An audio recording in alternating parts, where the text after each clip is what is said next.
깊은 산속 옹달샘 누가 와서 먹나요? 제가 불러드리니까 좀 속이 시원하시죠? 저 계속 입이 간질간질했어요. 이렇게 소리에 경쾌한 음악으로 차와 이야기가 있는 오전의 국악 콘서트 다담 그 문을 활짝 열었습니다. 여러분 안녕하세요. 오랜만에 인사드려요. 다담지기 이유경입니다.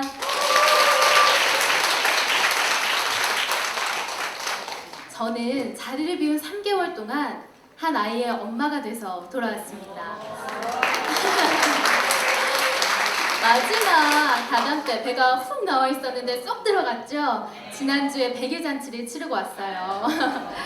제가 없는 동안 이정표 아나운서가 워낙 재밌게 진행을 잘해서 많은 분들이 아쉬워하셨다고 이야기를 들었는데 제가 한 아이의 엄마가 된 만큼 더욱더 열심히 할 테니까 예쁘게 지켜봐 주시기를 부탁드리겠습니다.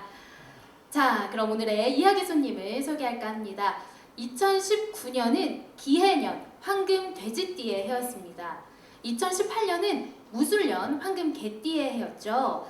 이렇게 우리나라 사람들은 연초가 되거나 결혼을 할 때, 또 저처럼 아이를 낳을 때, 또 사주를 볼 때 띠 궁합, 띠 운세를 굉장히 중요하게 생각합니다. 그럼 이 12동물은 우리 민족과 어떤 관련성이 있을까요? 그리고 또 이 12동물은 각각 어느 의미를 가지고 있을까요? 이 이야기를 속 시원하게 해주실 동물 민속학의 권위자 천진기 관장님을 모시고 오늘 이야기를 나눠볼까 합니다. 천진기 관장님 무대 위로 모실게요. 큰 박수로 맞아주세요. 자리로 안내하겠습니다. 먼저 오늘 천진기 관장님의 이야기를 듣기 위해 정말 많은 분들이 자리해 주셨거든요. 간단하게 인사 부탁드릴게요.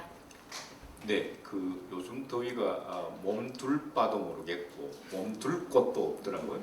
몸과 마음을 갈 곳이 없었는데 그래도 여기에 몸을 두어 주시고 마음을 두어 주셔서 감사드리고 특히 이완주 시장님을 며칠 전에 가야 라이딩 자전거 타기 있기에 선배였는데 그냥 지나가시는 말씀으로 오시겠다고 해서 직접 뒤에 와 주셔서 얼마나 고마운지 여러분 그 이완주 시장님께 박수 한번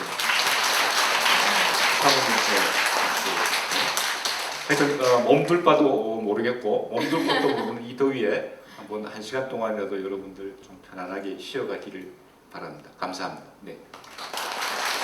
뒤에 원장님, 시장님 시선이 느껴집니다. 저도 굉장히 부담되는데요. 오랜만에 복귀 무대라 저도 떨리는데 약간 부담이 되기 시작했습니다.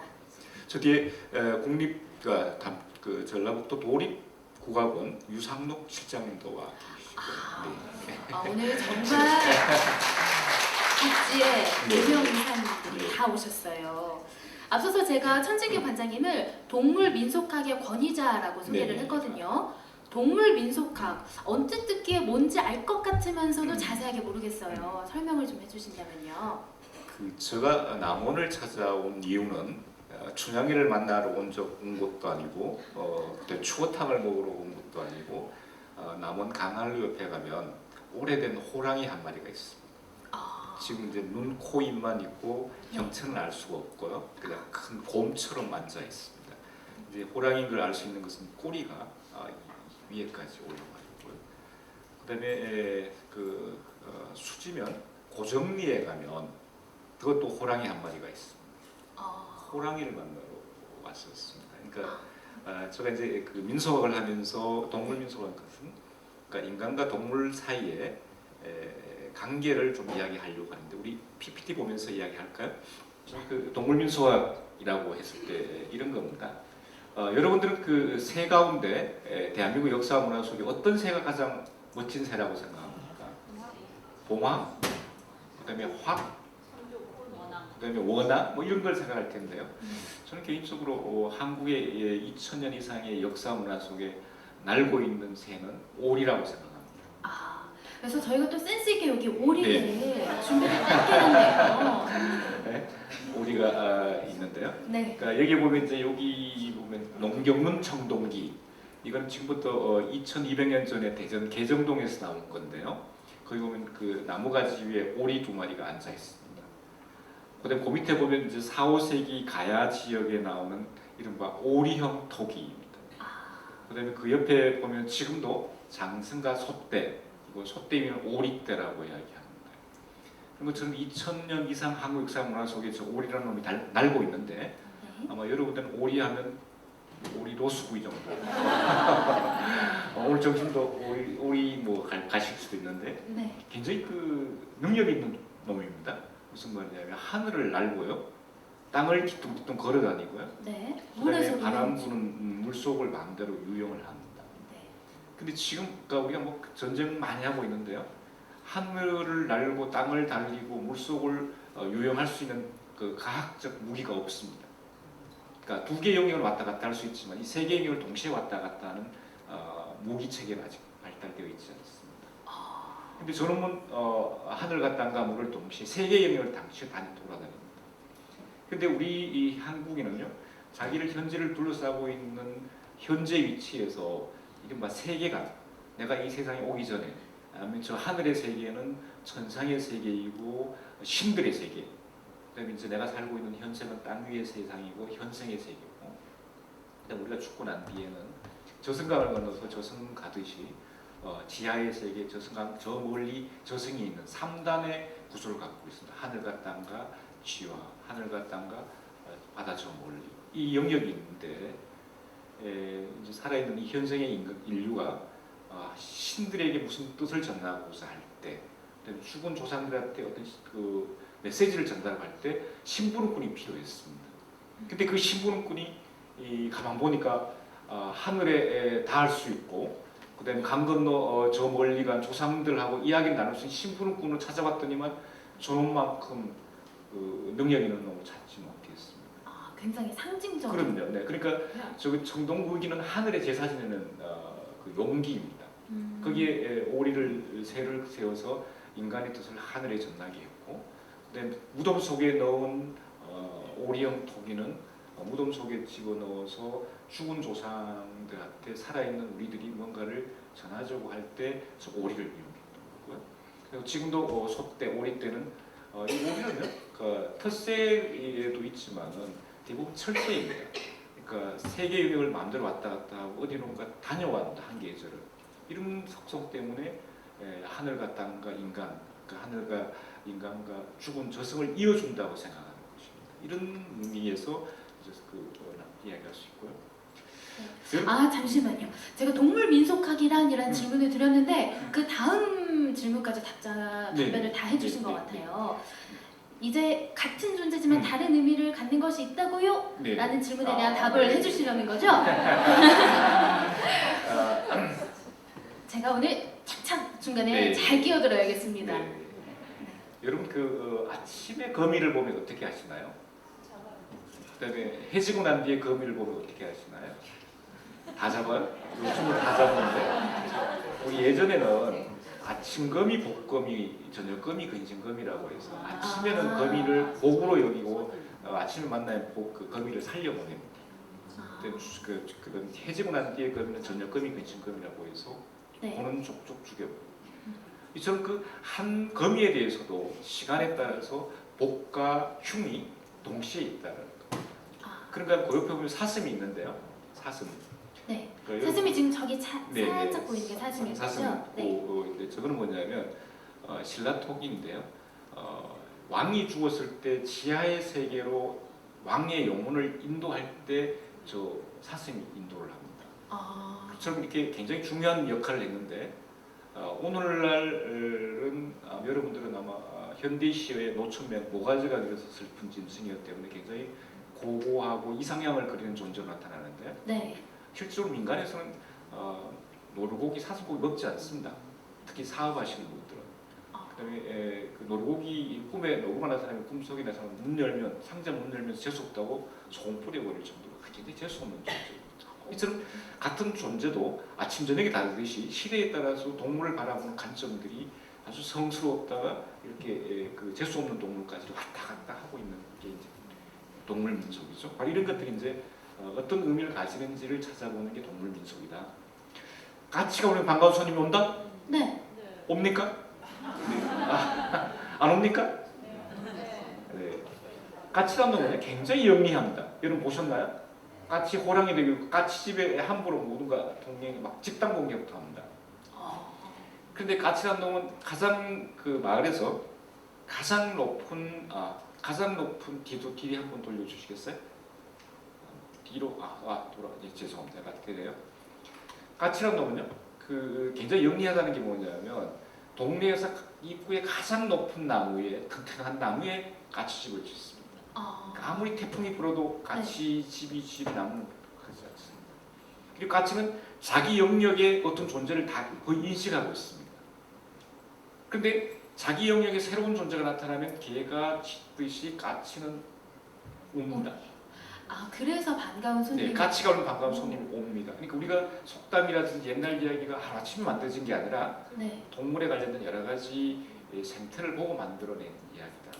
그래서 그러니까 지금까지 까치가 오면 반가운 손님이 오고 소식이 왔는데 네. 최근에 까치가 오면 하도 영리해서 해조류로 지정되어서 퇴치의 대상이 되고 그러니까 또 반대로 마네키네코가 있는데 일본에서는 그 고양이가 보궐불로 여기 그때 소개를 했는데 전라 그 일본 도쿄대학에 네. 그 혼다 요시다 교수님께서 지금 와 계셔요.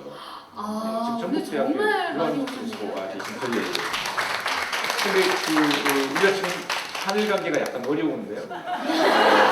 그러게나 말이에요. 그 이전에 네. 그 혼다 선생님의 그 교수님 그러니까 선생님이 네. 이또 아비또 교수님이라고 60년대부터 시작해 진도에 와서 진도 조사를 한국을 조사를 했어요.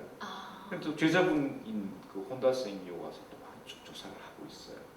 그래서 우리가 정치 문제와 이런 문화 연구와 교류 문제는 좀 별개의 것이라고 다시 한번 옆구리로 샜는데요. 이웃집이 나쁘면 이웃집이 싫으면 이사 가버리면 돼요. 근데 이웃 나라가 나쁘다고 우리나라 옮길 수가 없잖아요. 그때는 그 나라의 역사 문화를 이해하고 서로 이해하고 카벌돼서 가야 되는데 지금 오늘은 참 안타까운데 그래도 우리 이렇게 또 아비토 교수님을 이어받아서 혼다 요시다 선생님이 한국 문화를 공부하기 위해서 지금 와 계십니다.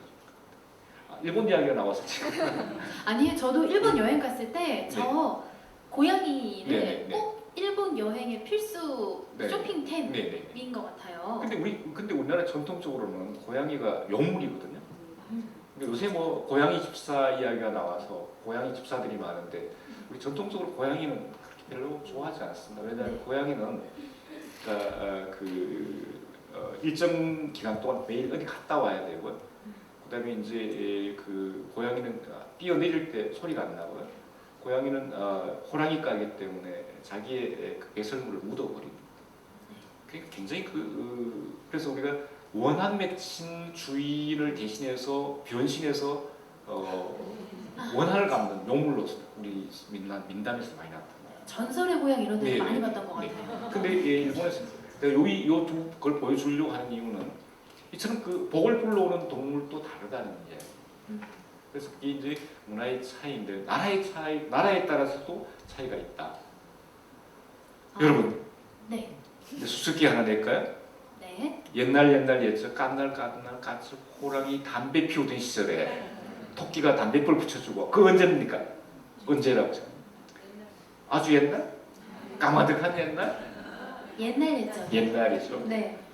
근데 담배가 들어온 게 임진왜란 때 들어왔잖아요. 그러니까 우리가 지금 감염적으로 생각하고 있는 옛날 가능하죠. 호랑이 담배 피우던 시절에 라는 말이 400시대부터 시작되지 않았을까 싶어요.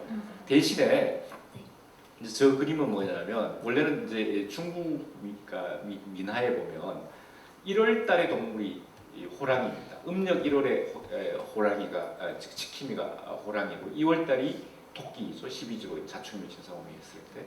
그러다 보니까 1월달 경리마 때 2월달 토끼가 얘를 표한다는 표현이 있고 민화에는 이런 표현이 있어요. 근데 이게 이제 우리나라에 들어오면서 이제 호랑이 담배 피우고 토끼가 담배불 붙여주는 것으로 바뀌어버린 것이죠. 그래서 동물에 대한 이야기를 이렇게 풀어갈 수 있는 내용들입니다. 우리나라 사람들이 또 이제 띠 담론이라고 해서 네. 띠에 관심을 또 많이 갖는 시점이 있잖아요. 네. 저 같은 경우에는 이제 아이를 낳았을 때 네. 이제 아이와 합이 들었나 네. 아이가 돼지니까 뭐 네. 이런 걸 보기도 하고 네. 연말 연초에 많이 보기도 하는데 우리는 주로 언제 띠에 관심을 많이 가질까요? 그러니까 그 이야기 한 1분 후에 하고요. 네. 하나를 보여드리겠습니다. 여러분 동물의 세계에서 가장 나쁜 욕은 우리는 심심하면 개모, 새모, 말모, 닭모 이런 이야기를 하는데요. 사실 그러니까 인류에서 가장 나쁜 종이 인종입니다. 인종이야말로 이 지구의 자연 생태계를 지금 멸망시키고 있다는 거예요. 그래서 우리가 다행히 동물들의 언어를 울음소리를 이해 못해서 그렇지 동물의 세계에서 가장 나쁜 종은 네, 반성하고 자연을 보호 좀 해야 돼. 걔가 그래서, 찌릿하고 째려보고 네. 있네요. 욕할 때 내 이름 팔지 말라고. 정말 욕을 먹어야 될 그러니까 사람은 인종이다. 동물민속을 하면서 우리의 대척점에 있는 그러니까 인류의 대척점에 있는 자연 환경에 대해서도 많이 생각하게 되는 그런 상황인 것 같고요. 동물 이야기 이제 넘어가는데요. 뭐 이런 동물들이 많이 있습니다. 네. 그 가운데 이제 띠당론에 대한 이야기를 말씀을 드리면 좀 전에 이야기한 것처럼 네. 사실 이제 한국인은 모두 사람 띠를 갖고 있는데 띠를 갖고 있나요? 네. 저는 오늘 띠를 맸는데 허리띠를 맸는데 네. 썰렁하나요? 말을 아끼겠습니다. 한국의 띠 이야기를 크게 3번 이야기합니다. 연말연시. 네, 그러니까, 매해 이야기를 하죠. 그러니까 동짓달부터 시작해서 정월달, 설날까지 올해는 무슨 띠에 있고 무슨 띠에는 어떻고 하면서 새 해운을 이야기할 때 예를 들자면 뭐 말띠에는 말이 굉장히 와일드하듯이 한 해 뭐 변화가 심할 것이다. 그다음에 양띠에는 양이 굉장히 순하기 때문에 굉장히 순한 한 해가 될 것이다. 네. 이렇게 하면서 이제 재밌는 것은요. 1월 1일 아침 그러니까 6시 뉴스 첫 멘트가 기해년 돼지띠가 밝았습니다. 돼지는 제복의 상징입니다. 이렇게 나갑니다. 그리고 1월 1일 날 매일 첫한 뉴스의 첫 멘트가 띠에 대한 이야기를 하고 있다는 것입니다. 그만큼 우리는 띠 문화가 굉장히 우리한테 와닿고 있다는 것입니다. 네. 두 번째 이 아이가 세상에 처음 태어났을 때 우리 돼지띠에 황금 돼지 태어나서 그 아이가 아주 잘 살 것 같아요. 그랬으면 오늘 좋겠습니다. 또 옷도 황금 돼지 그러니까 아이가 세상에 태어났을 때 그 아이의 운명을 이야기할 때 띠를 갖고 이야기합니다. 범띠, 아까 호랑이라고 호랑이 띠 있으십니까? 네, 최소한 12분의 1은 띠가 있어야 됩니다. 정월달, 석달, 밤에 태어난 호랑이 띠. 그러니까 우리 옛날에 귀한 손주가 태어났는데 호랑이 해에 정월달, 석달, 밤에 태어나면 그 할머니들은 3월 가르면서 3월 가른다? 탯줄을 자르면서 이놈의 바람기 어찌할 그러니까 이 아이가 지금 이제 빗덩어린 손주 그 귀한 손주가 아들이 태어났는데도 불구하고 우리 할머니는 이놈의 바람기 어찌할꼬라고 한탄합니다. 이처럼 태어나는 순간 그 아이의 평생 수호동물로서 띠동물이 어떤 상황이 있느냐에 따라서 또 세상을 달리 이야기하는 거죠. 네. 그러니까 왜 이런 이야기를 하냐면 호랑이는 그러니까 사방 그 몇백 리 안에 암컷 수컷이 있는데 수컷 대장 호랑이가 그 암컷을 독차지합니다. 그리고 그 1년 내내 발정을 하는 게 아니라 겨울철 밤에 발정을 합니다. 그래서 발정을 한 번 하면 먹지도 않고 자지도 않고 짝짓기야. 그 수많은 암컷가요? 네. 그렇게 해서 또 호랑이는 야행성이잖아요. 네. 그러니까 그 정월달, 섣달 그 수컷 호랑이의 에너제틱한 힘이 그 순간에 태어난 아이의 운명과 연결된다. 그러니까 그 3월 자르면서 3월 가르면서 3월 자른다 가른다고 하죠. 탯줄을 가르면서 이루는 바람기 어찌할. 그러니까 갓을 두 방에 건다는 이야기. 그다음에 또 제가 소띠입니다. 네. 소띠고 4월 달에 아침 9시에 태어났어요. 그때 소는 뭐 합니까? 이래요. 네. 굉장히 묵직하게 일을 할 것 같아요. 아침에 여물도 못 먹고. 그리고 전 그러니까 그때 태어난 소는 굉장히 일복이 많다라고 이야기합니다. 근데 10월 달, 그러니까 11월 달 밤에 태어난 소띠는 평생 놀고 먹을 발사. 그때는 이미 가을 농사가 다 끝나서 네. 겨울 여름 내내 고생했다고 이제 소는 위함을 받는 시간입니다. 네. 콩깍지라든지 굉장히 좋은 걸로. 그래서 이제 내가 같은 소띠라도 4월달 아침에 태어난 소는 평생 일복이 많다면 10월달 밤에 태어난 소띠는 놀고 먹을 발자다. 뭐 이런 식으로 띠담론이 형성되는 거죠. 그래서 한 아이의 평생 운명을 그 띠동물과 연계시켜서요. 예를 들어 잔나비띠, 원숭이띠는 손재주가 라든지 아, 관장님, 등등. 백마띠 여자는 팔자가 드세다 이런 얘기도 있는데 네네. 그런 얘기가 맞나요? 아, 그러니까 좀 이따가 나중에 말띠 말띠 색깔별 요새 막 원래 한금돼지띠, 뭐 흑룡띠, 뭐 등등 백호랑이 띠 이야기는 그 이야기를 하는데 네. 일단 그 백말띠띠는 우리나라에서는 싫어하는 풍속이 없다. 이것도 이제 그러니까 일본에서 말띠를 싫어하는 풍속이 있다. 아. 근데 우리 전통적으로 왕비 가운데 5분이 말띠가 있다. 아. 그럼 뭐 옛날에 우리처럼 육갑을 못 치고서 왕비를 점지하는데 말띠를 구시하겠습니까? 네. 그래서 말띠를 싫어하는 거고 우리는 오히려 백마를 좋아하죠. 이 육사의 그 강야에 보면 백마 탄 초인이 있어. 네. 그러니까 흰말 타고 오는 초인. 초인은 시대의 선구자이고 새신랑이고 메신저고 막 이런 분들이죠. 그래서 백말띠는 아주 훌륭한 아, 저는 뱀띠입니다. 그럼 이렇게 아이의 운명을 이야기하면서 그 이제 세 번째는 그 아이가 결혼할 때 띠궁합을 볼 때 물론 뭐 속궁합이 아니라 겉궁합을 볼 때 띠궁합을 볼 때 어떤 띠와 어떤 띠와 어떤 띠는 삼합이다. 어떤 띠와 어떤 띠는 맞지 않는 원진 관계다. 이런 이야기를 하는데요. 아까 호랑이 얘기 다시 나오면 호랑이 띠와 맞지 않는 띠가 뭐가 있을 것 같아요? 호랑이 뱀이요. 12지 12띠 동물 가운데서 호랑이 아니 제가 뱀띠고 남편이 호랑이띠인데 제가 궁합을 봤거든요. 근데 호랑이랑 뱀이 맞지 않다고 그러더라고요. 처음에는 사랑 때문에 모든 게 다 이해가 되지만 시간이 지나면 찰떡궁합도 시간이 지나면 그럴 수 있는. 근데 이제 그러니까 12지 가운데 자축인묘 주사하면 12지 가운데 호랑이는 야행성이라고 했죠. 그러니까 밤새워 배고픈 호랑이가 먹이를 찾아서 밤새워 먹이를 찾아내는데 그때 최고 그러니까 새벽 시간에 듣기 싫은 소리가 뭘까요? 닭 울음소리죠. 왜? 닭은 태양이 떠오른다는 것을 먼저 이야기하는 거예요. 닭띠하고 본띠하고 원진 관계. 이렇게 이야기합니다. 그다음에 이제 삼합의 관계에서는 호랑이띠하고 말띠하고 개띠가 맞아요. 그 이유는 뭐냐면 호랑이의 울음소리와 말의 울음소리와 개의 울음소리가 합을 이룬다.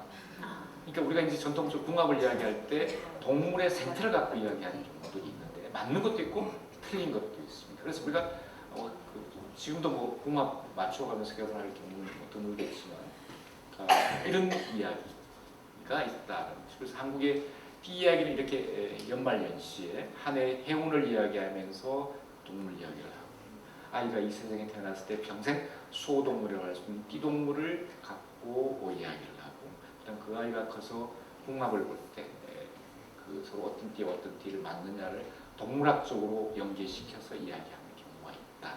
네. 네. 잠시 저희가 쉬어가는 시간을 가져야 될 것 같습니다. 네네. 저희 천직인 원장님과 한국인의 운명을 읽는 코드 12동물이라는 주제로 이야기를 나누고 있는데요. 한창 이야기가 잘 진행되고 있었는데 저희가 잠시 쉬어가는 시간을 또 가져야겠죠. 음악과 함께 쉬어가는 시간을 가져보도록 하겠습니다. 국민민속국악원에서 매달 마지막 수요일 문화가 있는 날에 마련하고 있는 차와 이야기가 있는 오전의 국악 콘서트 다담 오늘은 천진기 관장님과 함께하고 있습니다. 소리의 연주가 끝나자 얼쑤! 라고 화답을 해주셨어요. 또 이 시점에 수수께끼를 하나 내야 돼요. 수국마에서는 네. 거북이와 토끼가 별로 사이가 안 좋죠. 네. 띠에서는 토끼띠하고 안 맞는 띠가 원진 관계로 따졌을 때 어떤 띠일까요? 원숭이 똥구멍은 빨개. 빨간 것은 사과, 사과는 맛있는 바나나 쭉 이어가죠. 말 이어가게 되고 네. 굉장히 중요한 전통적인 아이들의 언어를 넓히는 방법인데 원숭이 얼굴과 피부가 알같습니다. 특히 일본 원숭이들은. 네, 그런 것 같아요. 토끼의 눈이 빨갛죠. 빨갛죠. 그래서 우리가 음양어에서는 같은 색은 물리치신다고. 그래서 아까 이제 범띠하고 닭띠가 아까 그런 생태학적 특징 때문에 안 맞다고 했다면 네. 토끼띠하고 안 맞는 게 거북이가 아니라 토끼가 안 맞는 게 원숭이띠입니다. 근데 이거 이제 전통적으로 우리가 이야기하는데 실질적으로 토끼의 눈 빨간 것은 집토끼만 빨갛고 메토끼, 산토끼는 붉은색이 아닙니다. 그래서 이렇게 내가 지금 이렇게 이야기하는 것은 너무 여기에 맞춰 갖고 막 이야기를 해버리면 네. 우리의 것은 믿어야 돼라고 하는 게 아니라 이렇게 맞는 것도 있고 틀린 것도 있고 이런 것에 대한 관심보다는 우리 조상들이 동물의 어떤 모습을 어떻게 해석했고 그것을 우리 일상생활에 어떻게 만들어갔는지에 대한 이야기를 해드리려고 본 것입니다. 그래서 아까 뭐 원숭이, 뭐 띠 담론 이야기할 때 네. 궁합 같은 게 굉장히 관심이 많은데 절대 뭐 그럴 필요는 없다고 생각해요. 맞는 것도 있고 틀린 것도 있는데 우리 조상들은 동물 띠를 이렇게 생각하고 관념화해서 풍속화했다라고 이해를 하시면 될 것 같고요. 그래서 저도 굉장히 잘 살고 있습니다. 이 시대에 무슨 띠 이야기냐 망할 뭐 이렇게 생각할 수도 있는데요. 최근에 그 12년 전에 황금돼지띠의 해에 아이들의 네. 출산율이 5만 명이 더 태어났습니다. 올해도 어마어마하게 태어났어요. 네. 그래서 느닷없이 황금돼지띠가 나왔고요. 그 다음에 쌍춘령이 나왔고 황금돼지띠가 나왔고 그때 이후부터 뭐 호랑이띠를 그 호랑이띠, 청룡의 해 뭐 이런 등등의 색깔별로 막 이야기가 나오고 있는데 그에 따라서 막 이렇게 그 출생률이 들쑥날쑥합니다. 그래서 이것도 지금 굉장히 중요하고 우리한테는 굉장히 의미를 가지는 문제다. 5만 명이 더 많이 태어난다는 것은요 사회 복지 시스템에 있어서 굉장히 중요한 의미를 갖습니다.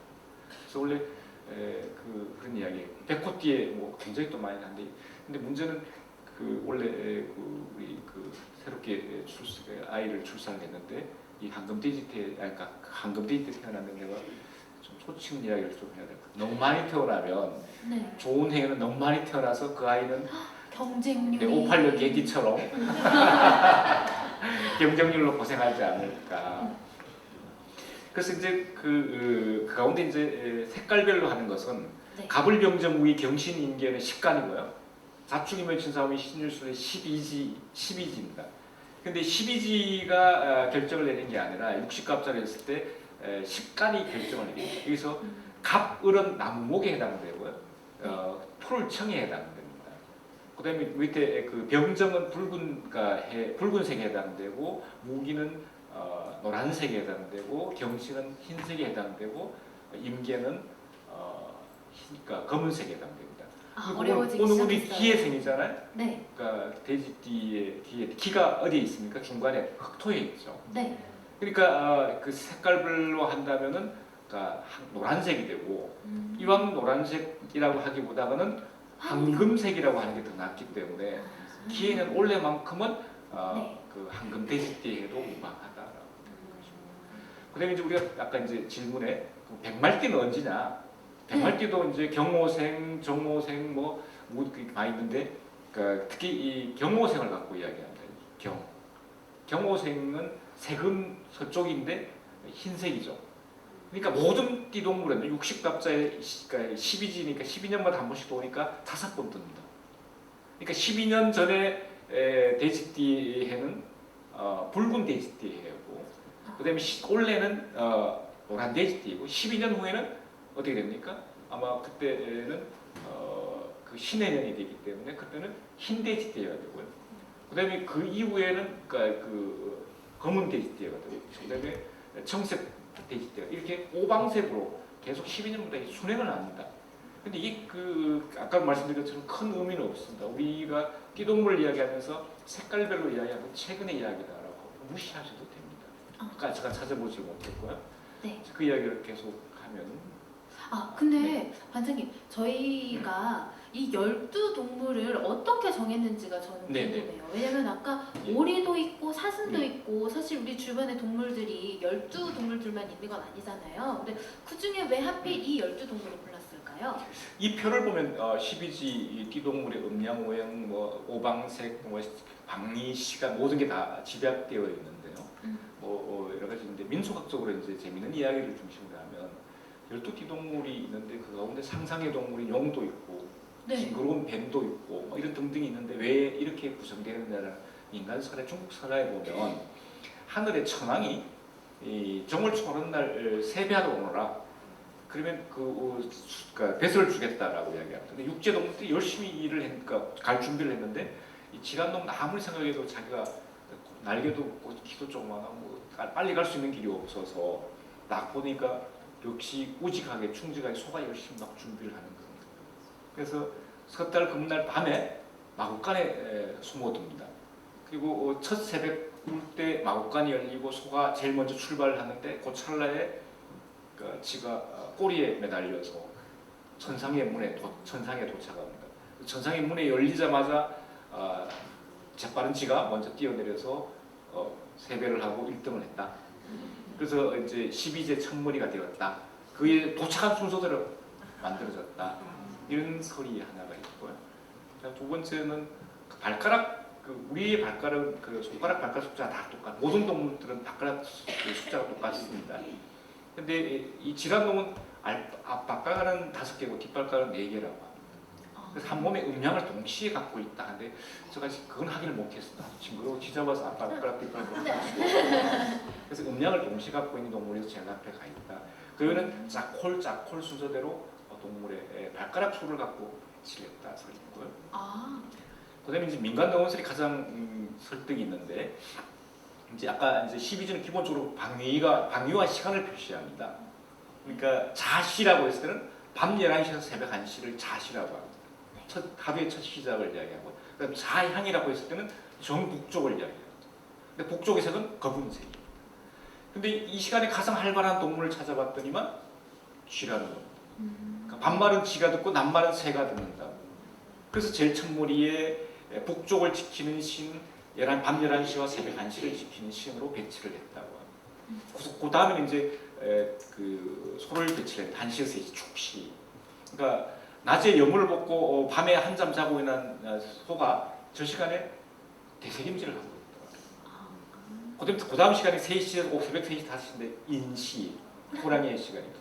호랑이가 가장 싸나운 시간, 호랑이가 가장 배고픈 시간, 그리고 그 이유는 뭐냐면 금방 해가 뜨는 시간이죠. 그 시간에 호랑이가 듣기 싫은 소리는 닭 소리와 맞다는 거고요. 그 다음 시간이 이제 토끼띠죠? 네. 5시에서 7시, 묘시, 묘향, 동쪽, 해가 뜨는 시간. 저 시간에 그 모든 동물들 가운데 가장 약한 토끼가 밤새도록 조심을 하다가 해가 뜨고 나서 비로소 안심하고 잠자는 토끼잠을 잠자는 시간. 토끼잠 몇 시간 자나요? 엄청 토끼잠 짧게. 한 3시간 칭얼칭얼 그래서 자려놓으면 2분, 3분 자다가 확 깨는 게 토끼자. 토끼는 길게 잘 수가 없습니다. 그렇지만 가장 하루 가운데 가장 길게 자는 시간. 그러니까 묘시는 태양이 떠오는 시간, 묘향은 동쪽. 이렇게 보죠. 그 다음 시간이 이제 그 7시에서 9시 용시, 용의 시간. 이 시간에 용이 비를 내릴 준비를 하고 있다. 용은 근데 12지 띠동물, 12띠 동물과 유일하게 용은 상상의 동물, 네. 문화의 동물입니다. 그래서 우리 속담에 본 뱀은 못 그려도 안 본 용은 그린다. 이처럼 그 정형화되어 있어요. 여러분 뱀 그리려고 하면 아무리 이렇게 하고 길게 쭉 그리죠. 그렇죠. 네. 근데 용을 그리려고 하면 용은 잘 그려요. 뒤로 시간이 없어서 넘어가겠습니다. 용은 그러니까 호랑이의 그러니까 그 낙타의 얼굴에다가 사슴의 뿔에다가 호랑이의 발등에다가 독수리의 날카로운 발톱에다가 세상에 좋은 거 다 모았어요. 있네. 예. 이 다 모았는데 그 용코로 걸려버렸어요. 용코가 돼지코입니다. 그래서 저건 중국에는 없는데 우리나라에 와서 만들어요. 우리나라만 돼지코인가요? 네. 그래서 우리 입장에서, 그러니까 용의 입장에서 가장 싫은 동물이 뭡니까? 돼지? 네. 그래서 용띠하고 돼지띠 맞지 않습니다. 이렇게, 잠깐만. 아까 원형으로 된 걸, 네. 이걸. 그래서 그 원진가에서 용띠하고 안 맞는 게 그 돼지. 이게 어디에도 작용하냐면 기후제 지낼 때, 비가 안 올 때 기후제 지내죠? 네. 그러면 기후제 지는 용이 사는 깊은 물 속에 용이 싫어하는 물을 집어 넣어야 되잖아요. 그때 돼지물이 집어넣었어요. 그래서 자기의 스타일을 망친 용코로 걸렸어요. 그래서 용띠하고 돼지띠는 꿈속에 나타난 용꿈은 최고의 꿈이죠. 그러니까 일부러 용꿈 꾸려고 신혼방에 용 갖다 놓고 막 용 보면서 그림을. 그래서 그러니까 태몽으로 채운 꿈은 용꿈이고요. 동꿈으로 채운 꿈은 돼지띠인데 네. 이로서 만나는 용과 돼지는 원진관계라는 바로 이런 식으로 설명해요. 한 이유가 있네요. 네. 진짜 신기하게. 그다음에 이제 그 다음 시간이 이제 4시. 네. 이 시간에 뱀을 잘 만날 수도 없고 뱀한테 물려도 뱀이 이 해를 주지 않는 시간이다. 그러니까 뱀이 낮잠 자는 시간일 수도 있겠고요. 뭐 그런 뱀이 잘 안 만나게 되는 시간인가. 뱀띠하고 안 맞는 동물이 아까 범띠라고 삶에서는 오래 사니까 안 맞지만 실제적으로 이제 띠동물과 이야기할 때는 개띠가 안 맞다고 합니다. 아, 여러분들 왜요? 꼴하러 가보셨습니까? 꼴하고 나무하러 산에 가보셨습니까? 가보면 뱀이 껍질을 반쯤 벗다가 죽고 난 뒤에 그 육탈이 이루어져서 뼈와 껍질이 반쯤 벗겨져 있는 걸 보셨을 겁니다. 아마 시골에 저 같은 경우 어릴 때 나무하러 가면 그게 있는데 그 절대 손으로 만지지 말라고 하죠. 왜 만지면 독이 있어서 퍼진다고 하죠. 그래서 우리 그걸 보고 우리 어떤 생각을 했냐면 그러니까 허물을 벗는 중에 멀리 개 짖는 소리를 들으면 뱀이 고막이 터져서 죽어버린다라고 생각하는 거죠. 왜냐하면 그 걷기 속기 다 태아가 되어 있는데 허물을 그러니까 실질적으로 막 나무하러 와서 논밭에 갔더니 뱀이 허물을 벗다가 죽은 경우가 봤거든. 이것은 그렇게 설명하는데 그래서 뱀띠하고 개띠하고 안 맞다고 이야기합니다. 근데 실제적으로는 또 이것도 안 맞는 말인 게 뱀은 귀로 듣는 게 아니라 뱀은 진동으로 느껴요. 그러니까 걔가 파가방 밟아서 그러니까 오늘 네, 가까이 온 뱀은 진동, 뭐 그럴 네. 수도 있는데 근데 그 허물 벗다 죽은 뱀은요 기본적으로 죽으면은 일정 시간이 지나 허물을 벗어야 됩니다. 근데 그 건강한 뱀은 자연스럽게 벗는데 이 병든 뱀은 벗다가 죽는 경우가 있습니다. 근데 그걸 보고 조상들은 이렇게 설명해요. 그래서 뱀이 허물 벗다 죽는 걸 보고 저기 죽은 원인은 개의 날카로운 강한 짖음 때문에 죽었다라고 하면서 그 띠를 안 봤다. 그리고 오시오양, 그러니까 지금 이 시간이 가장 양기가 뛰어난 시간, 말입니다. 네. 말이 양기가 가장 뛰어난 붉은색의 시간입니다. 말띠하고 맞는 게 소띠라고 합니다. 근데 실질적으로 송하고 말하고 같이 외양간을 키우지 않습니다. 두 동물이 시기해서 그래서 사육사들도요 같은 여물을 주면 두 동물 여물 먹다 싸웁니다. 특히 막 말이 막 깨물고 막 뒷발질 많이 합니다. 그럼 소도 먹기 아니었어 그 순환수가. 근데 어떻게 설명하냐면 뭐 누구는 같은 여물을 먹고 같은 마곡간에 살면서 누구는 어디 신나게 한 박 뛰어갔다 오면 끝나고 누구는 낮새도록 그 논밭을 갈아야 된다. 그러니까 서로 시기한다. 이렇게 설명하고 있습니다. 그다음에 이제 그 다음 시간이 이 미시 1시에서 3시 미시 미양. 여러분 양띠입니까 염소띠입니까? 네. 우리나라에 양이 살 수가 없습니다.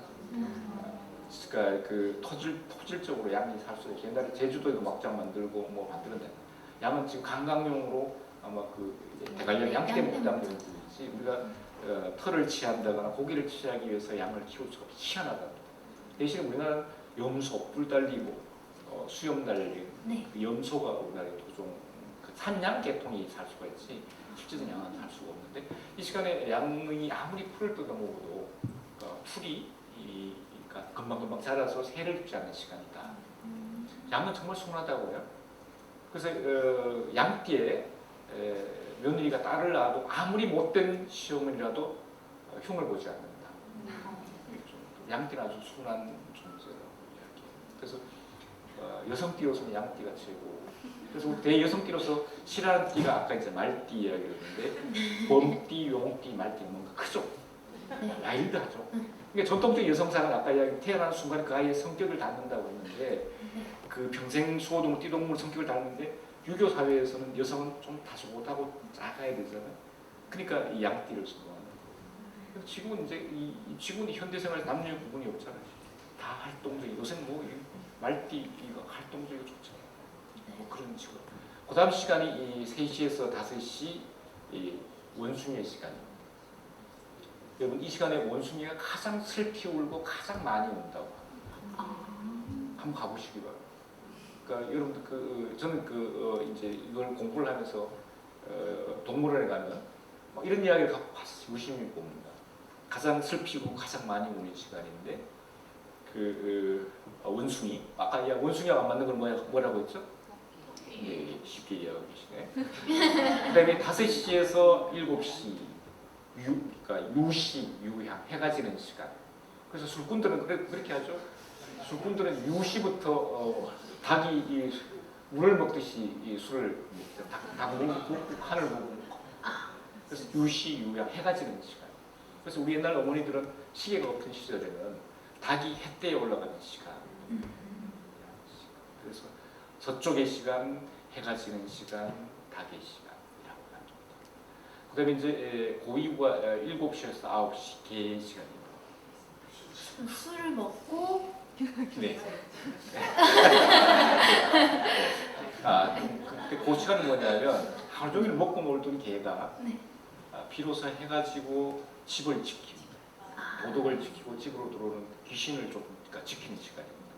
근데 개는요 청각, 후각, 이 시각 등등이 있는데 가장 나쁜 게 시각이라고. 가장 많은 게 청각과 후각이 발달돼 있고 시각은 거의 뭐 반 생명이랍니다. 근데 유독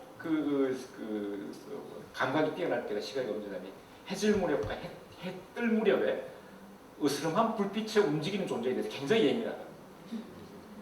그래서 이제 저 시간 해가 지고 완전 해가 지지 않는 시간에 어스름할 때 도둑이 들어오거나 귀신이 들어오는.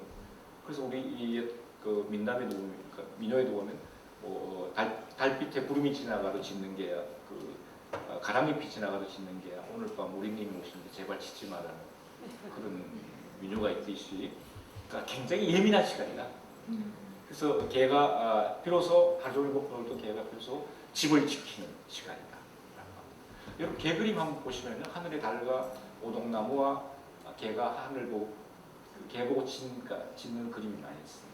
이건 뭐냐? 집안의 화복을 지킨다는, 제복을 지킨다는 뜻을. 그래서 옛 그림은요, 그러니까 그림을 잘 그린다는 의미죠. 그 옛 그림은 보는 게 아니라 읽어야 되는 부분이 바로 그런 부분이기도 합니다. 그래서 개 그림 한번 열심히 보시고 다음에 박물관에서 보시면 개는 둥근 보름달을 보고 짓고 있고 그 사이에 오동나무가 있어.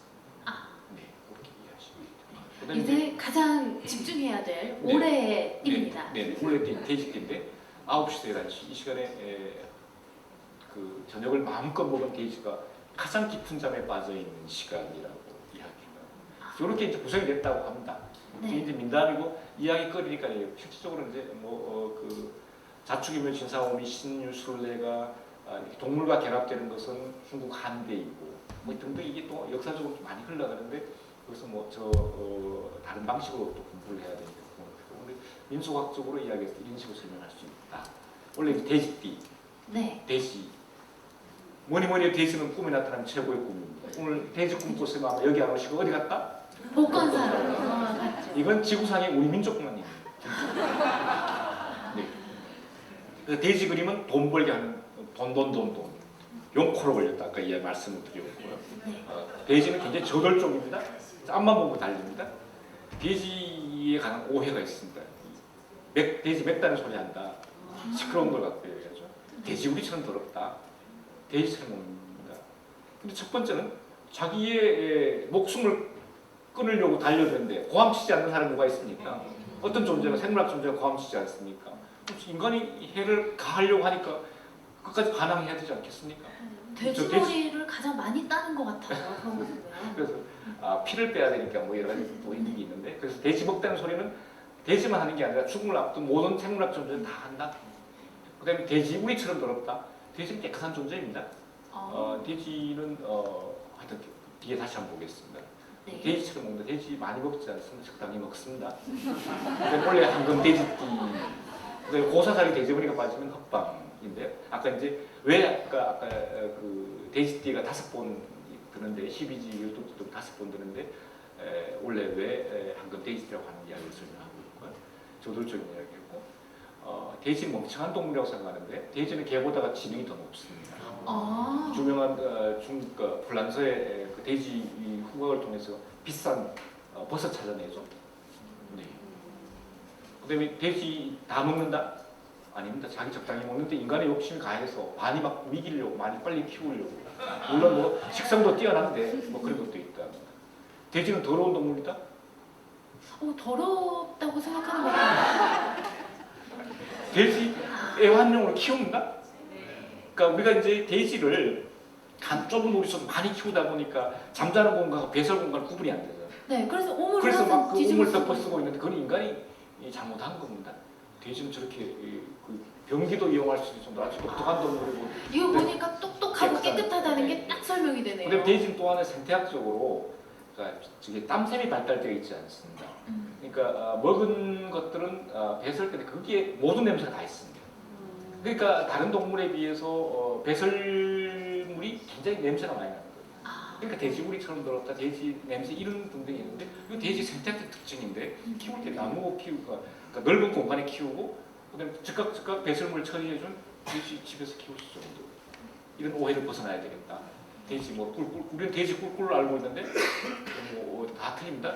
영어에는 오잉크 오잉크로 들리고 태국어에는 웅 들리고 중국어는 헝헝으로 들리고 러시아어 흐리흐리는 그렇게는 안 들리는 것 우리 같은데. 혼다 선생님 일본에서 부부라고 하는데 맞습니까? 미쳤다. 예. 그다음에 돼지 생김새가 이렇게 생겼다고 합니다. 뭐 등등 생겼는데 요즘 사람들이 이걸 이야기하면 더 못 알아듣습니다. 그 가장 재밌는 것은 뭐냐 꼬리가 노충광 머리 꽁지처럼 이렇게 돼지는 흰색 시대부터 우리한테 길려집니다. 그다음에 또 하나는 사람이 죽을 때 양손에 옥으로 만든 돼지를 지어주고 매장합니다. 요즘 여러분들 어른들 돌아가시면 마지막에 천석이요, 이천석이요, 삼천석이요, 천냥이요, 이천, 삼천 마지막 가죠.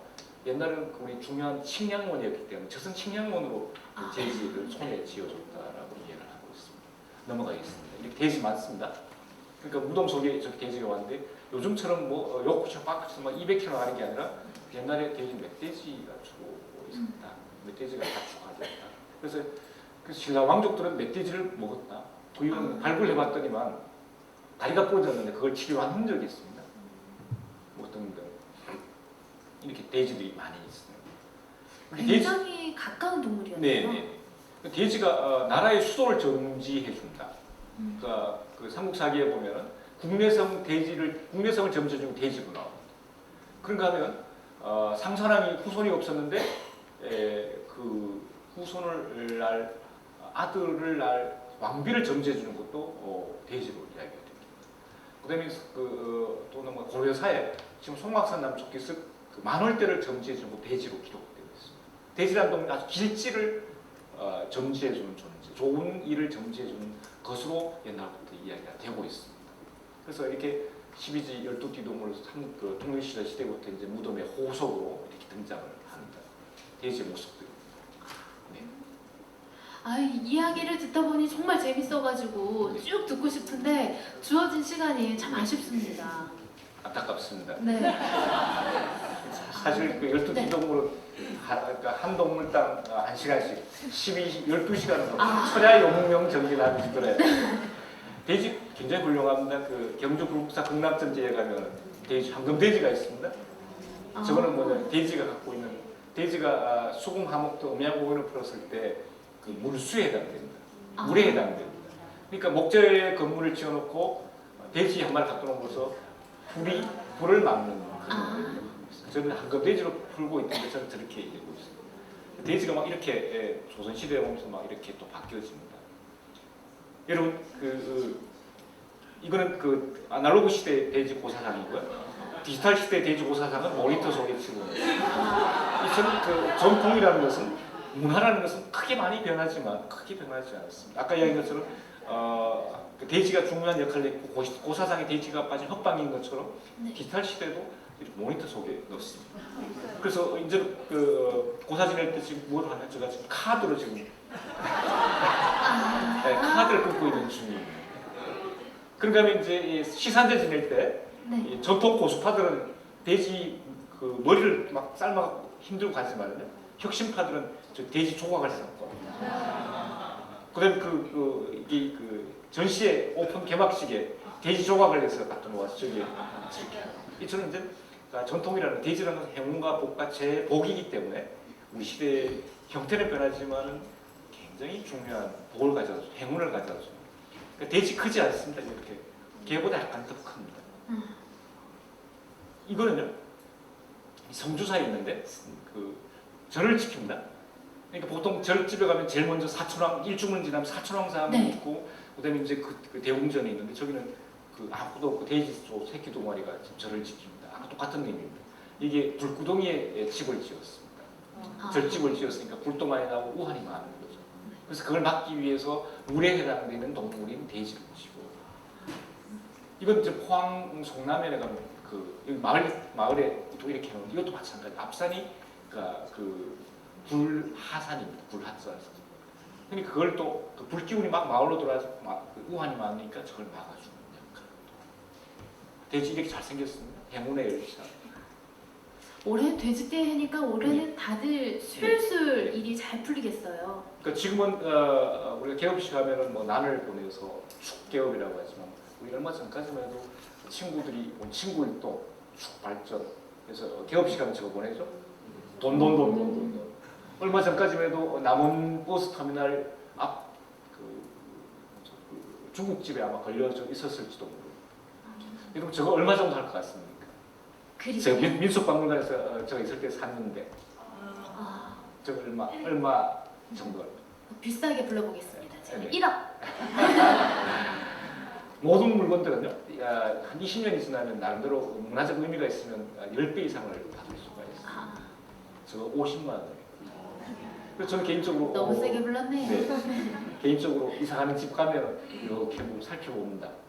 그러니까 물론 모든 물건들이 의미가 있는 건 아니지만 그러니까 시간이 지나면 의미 있을 법한 그 물건들이 있을 때는 수집을 해요. 그러니까 2002년 2월 16일 조선일보 경제면에 네. 1억 이상 복권에 당첨된 사람은 어떤 꿈을 꾸고 했냐고 했더니 역시 돼지꿈. 돼지꿈이었어요. 그러니까 돼지가 이렇게 훌륭한 역할을 갖고 있기 때문에 우리는 한국 사람들은 꿈속에 돼지가 나타나면 무조건 달려갑니다. 네, 복권을 사요. 그게 당연한 한국의 문화이죠. 대신에 이슬람 문화에서는 돼지를 굉장히 싫어합니다. 돼지고기 안 먹습니다. 이런 그 이슬람 문화 들어온 사람은 돼지 안 먹습니다. 그래서 60년 전에 돼지코를 목에 걸면 옛날에 침을 많이 흘리는 아이 저렇게 한다. 일본도 지금까지 돼지는 멧돼지띠라고 해서 우리는 지금 돼지띠로 전향이 됐는데 일본에는 그 기회전 아마 멧돼지띠 연합장 보낼 때 멧돼지 모습을 네, 관장님 이렇게 돼지에 대해서 살펴봤는데 관장님은 언제부터 이런 동물에 관심을 가지게 되셨어요? 저 사실 동물 사랑하기보다 먹는 걸 참 즐겨했던 사람이에요. 고기를 네. 즐기시고. 네. 근데 그 사람을 공부하는 게 민속인데 사람을 공부하다 보니까 사람의 대척점인 자연에 대한 공부를 해야 되겠다. 그래서 사람을 더 잘 이해하는 방식으로 사람의 대척점인 동물을 이해하자. 그래서 우리가 인간이 얼마나 동물을 오해하고 있는지, 이해하고 있는지 이런 부분을 찾다가 보니까 이제 동물민속 공부를 하게 됐고요. 이제 마지막에 이제 황금돼지띠, 붉은돼지띠인데 시간이 어떻게 됩니까? 좀 남아 있습니까? 지금 훨씬 지났습니다. 한 가지 마지막. 우리가 보통 연말연시에 어디 가서 건배사 하락하면 어떤 분은 막 길게 하고요. 어떤 분은 쫄쫄 매고 하는데 원래 내년에 건배사 할 때 이렇게 하십시오. 2018년에 맞춰야 될 거니까 땡. 2019 하면 큐, 땡큐가 되는 거예요. 저 반대로 하면 2019 하면 올 연말에는 땡이 되고 2020 큐, 땡큐. 굉장히 빨고 하여튼 돼지입니다. 돼지는 제 복, 행운의 상징이고요.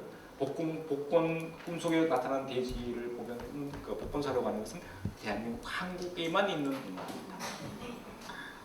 또 이 자리에 국립전주박물관장님으로 또 오셨잖아요. 네. 그래서 국립전주박물관 이야기를 조금 할까 했는데 네. 아닙니다. 박물관에 놀러 안 오시면 여러분 후회할 거예요. 우리가 4월 초파일 날 절에 3번 다녀야만 극락을 가듯이 네.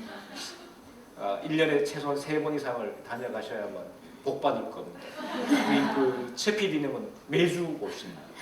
그래서 오늘 최 PD님 부탁 듣고 내가 한 걸음에 다녀왔습니다. 복 짓는 사람한테 가야 돼요. 그 이유는 뭐냐면 박물관 자주 오거든요.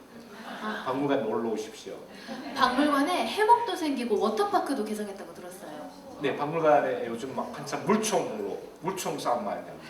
그래서 물건들은 가이드는 거기 가서 조그만하게 자맥질도 하고 아마 물총 대나무를 만들어 본 세대는 아마 극히 오래됐을 텐데 지금 우리 박물관에 오면 대나무를 잘라 놓았습니다. 여기서 만들어서 놀다 갖고 갈 수가 있어요. 가족 단위로 놀러 가면 진짜 좋을 것 같습니다. 그다음에 8월 10일 날 저녁 6시부터 물총 축제를 합니다. 네. 와서 누구나 물총 쏘면서 춤추고 노래하고 먹을 수 있고. 네. 그래서 박물관은 공부하러 오는 곳이기도 하지만 먹으러도 오고 놀러도 오는 곳, 즐기러 오는 곳이 박물관이 아닌가 싶습니다. 네, 여러분 기억하셨죠? 8월 10일에 물총 축제가 열린다고 합니다. 국립전주박물관에 함께 놀러 가시면 좋을 것 같아요. 오늘 한국인의 운명을 읽는 코드 12동물이라는 주제로 천진기 관장님과 이야기를 나눠봤는데요. 오늘 귀한 시간을 내주셔서 정말 감사드립니다. 마지막으로 관객분들께 인사를 하신다면요. 아마 오늘 저와의 인연 때문에 복을 많이 지었을 겁니다.